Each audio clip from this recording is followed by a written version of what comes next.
Hello everyone.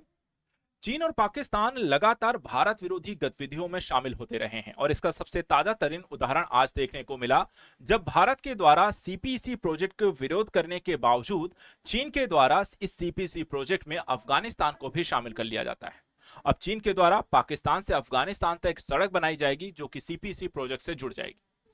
हाल ही में देखा था कि भारत के विदेश मंत्री एस जयशंकर अफगानिस्तान की यात्रा करते हैं। उस दौर में जब यहां पर भारत पाकिस्तान के संबंध तनावपूर्ण थे, वहीं अफगानिस्तान भी पाकिस्तान के साथ यहां पर अपने संबंधों में बेहतर एक स्थिति में नहीं है। ऐसी स्थिति में दोनों ही देश यहां पर एक बेहतर भविष्य को लेकर के साथ में काम करने की मंशा जाहिर करते हैं। लेकिन जैसे इस बात की भनक चीन को लगती है, उसने अफगानिस्तान और पाकिस्तान के विदेश मंत्रियों को चाइना आमंत्रित करते हैं और चीन में यहां पर तीनों ही देशों के मध्य एक समझौते पर हस्ताक्षर किए जाते हैं और जिसके माध्यम से अब चीन के द्वारा पाकिस्तान के सीपीसी प्रोजेक्ट के तहत ही एक सड़क को अब लेकर के जाएंगे अफगानिस्तान तक और उसे कनेक्ट कर दिया जाएगा। इससे क्या किस तरीके की मंशा, इससे किस तरीके की चीजें निकल कर आती हैं, भारत इसका विरोध क्यों करता है, अफगानिस्तान के शामिल होने से यहां पर क्या संदेश देता है, चीन पाकिस्तान क्यों यहां पर लगातार इस तरह की गतिविधियों से भारत की सुरक्षा के दृष्टिकोण से किस तरह की समस्याएं क्रिएट हो सकती हैं, आइए हम समझते हैं इस पूरे मुद्दे को। सबसे पहले अगर हम देखें, ये न्यूज आप यहां पर देख सकते हैं, जहां पे पाक से अफगानिस्तान तक सड़क बनाएगा चीन और विदेश मंत्रियों की बैठक में सहमति बन चुकी है। अभी जो सीपीसी का जो प्रोजेक्ट है वो हम देखते हैं सिंजियांग से ग्वादर पोर्ट तक है। ये आप यहां पर देख सकते हैं ग्वादर पोर्ट, जो कि आपके बलूचिस्तान का हिस्सा है। हाल ही में हमने देखा था कि बलूचिस्तान ने खुद को आजाद घोषित किया है, क्योंकि इसका एक बड़ा कारण यह भी रहा है कि चीन के द्वारा इस क्षेत्र में जो है बहुतायत मात्रा में खनिज और संसाधन है, जिसका चाइनीज कंपनी के द्वारा लगातार खनन किया जा रहा है, लेकिन उसका फायदा जो है बलूचिस्तान को नहीं मिलता है। और यहाँ पर बंदरगाह जो ग्वादर है, और वहां पर आपको देखा जाए तो चीन के द्वारा लगातार इस पर काम किया गया है। और दूसरा जो इलाका है ये है काश्गर, यहाँ से जो चीन का हिस्सा है, ये आपको यहाँ से शुरू होता है भारत के कश्मीर के हिस्से जिस पर पाकिस्तान ने कब्जा कर रखा है पीओके के रीजन से, आते हुए आप एबटाबाद होते हुए यहाँ पर आप देख सकते हैं इस पूरे लाइन को ही यहाँ पर सीपीसी प्रोजेक्ट आपको कहा गया है, जो पाकिस्तान के साथ साथ भारत के बॉर्डर के इलाके को काफी कुछ यहाँ पर कवर करता है। खासकर भारत के जो कश्मीर का हिस्सा है वहां पर से होकर के यह गुजरता है, जो कि भारत की संप्रभुता और सुरक्षा के लिए खतरा है। इसके बाद अगर हम देखें इसमें जो सीपीसी का जो प्रोजेक्ट है, या जो हम कहते हैं कि आखिर ये है क्या, तो देखिए चाइना पाकिस्तान का इसका जो फुल फॉर्म है चाइना पाकिस्तान इकोनॉमिक कॉरिडोर,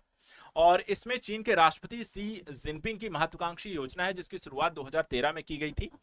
चीन के सिंजियांग प्रांत से पाकिस्तान के ग्वादर पोर्ट तक करीब $60 बिलियन, करीब 5 लाख करोड़ रुपए की यहां पर यह लागत से एक आर्थिक गलियारे के तौर पर इसे विकसित किया जा रहा है।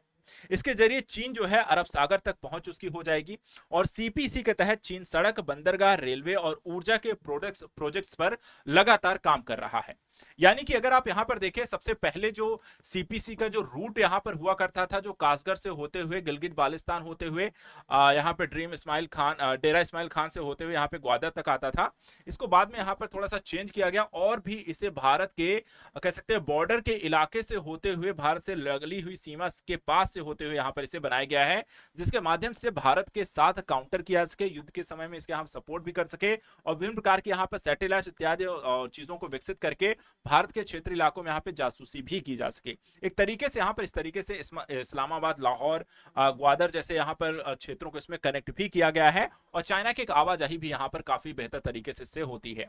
इसके अलावा अगर हम देखें तो भारत लगातार इसको लेकर के विरोध जो जताता रहा है उसके बारे में थोड़ा सा हम समझेंगे। देखिए चीन की एक लगातार पॉलिसी यहाँ पर जो रही है, ये है भारत का मैप, ठीक है। और यहां पर अगर हम देखते हैं कि चीन के द्वारा जो पूरा प्रोजेक्ट यहां पर बनाया जा रहा है, ये सीपीसी का प्रोजेक्ट है जो से ग्वादर और साथ ही साथ यहां पे अरब सागर तक एक एंट्री देता है। दूसरी तरफ यहां पर चाइना के द्वारा इसी पोर्ट को यहां पे कासगर से होते हुए बीजिंग, संघाई, जियांग के अपने बड़े बड़े शहरों से जोड़ा गया है, जहां से तेजी से पूरा घूमकर चक्कर लगाने के बजाय भारत तक आने को एक शॉर्ट रूट के माध्यम से यहां पर सीधे अरब सागर में एंट्री कर सकता है, पाकिस्तान इत्यादि को सप्लाई कर सकता है और साथ ही अपनी एंट्री जो होती है अरब सागर में तेजी से पहुंच करके भारत को घेरने का प्रयास कर सकता है। इसके अलावा चाइना के द्वारा यहां पर देखें तो म्यांमार और बांग्लादेश में भी, श्रीलंका में उसने पोर्ट बना रखे हैं और अगर हम इस डॉट्स को कनेक्ट कर दें तो यहां पर आप इसे भारत को घेरने का एक प्रयास के तौर पर देखा जा सकता है। एक तरीके से जो मोतियों की माला वाली जो संज्ञा यहां पर आपको दी जाती है, अगर आप म्यांमार, बांग्लादेश, श्रीलंका और उसके बाद आपका ग्वादर, आप इन्हें अगर आप कनेक्ट करें तो ये कुछ इस तरीके से यहाँ पर आपको भारत को घेरने का एक प्रयास किया गया है। और इधर से चाइना और इधर से आपको रूट्स के माध्यम से भारत को घेर करके उसको किसी भी तरीके की रणनीतिक स्थिति में, सामरिक स्थिति में, हिंद महासागर में अपनी उपस्थिति को मजबूत करके भारत की किसी भी कह सकते हैं युद्ध या इत्यादि की स्थिति में भारत को यहां पर कड़ी टक्कर देने को लिए इस तरीके का सीपीसी प्रोजेक्ट यहां पर तैयार किया जा रहा है। अफगानिस्तान, क्योंकि भारत के संबंध लगातार अच्छे रहे हैं और इस दौर में भी अगर देखा जाए जहां तालिबान के साथ सरकार आने के बाद फिर से भारत सरकार जो है तालिबान के साथ मिलकर के एक बेहतर स्थिति को प्राप्त करना चाह रही थी, लेकिन इस प्रोजेक्ट के आने के बाद किस तरीके से भारत अफगानिस्तान के संबंध बेहतर होंगे या फिर यहां पर फिर से एक बार इस पर यहां पर कुठाराघात लगेगा, ये तो आने वाला वक्त बताएगा। लेकिन फिलहाल जियोपॉलिटिक्स जो है वो काफी कुछ यहां पर टेंस है। चीन पाकिस्तान लगातार कोशिश करते हैं कि भारत को किसी तरीके से कोई भी रणनीतिक बढ़त लेने से रोक लिया जाए और कहीं ना कहीं काफी हद तक चीन यहां पर सफल होता हुआ भी दिखाई देता है। आज के सत्र में इतना ही। करंट न्यूज के तहत आप लगातार बने रहे। Thank you so much and good luck.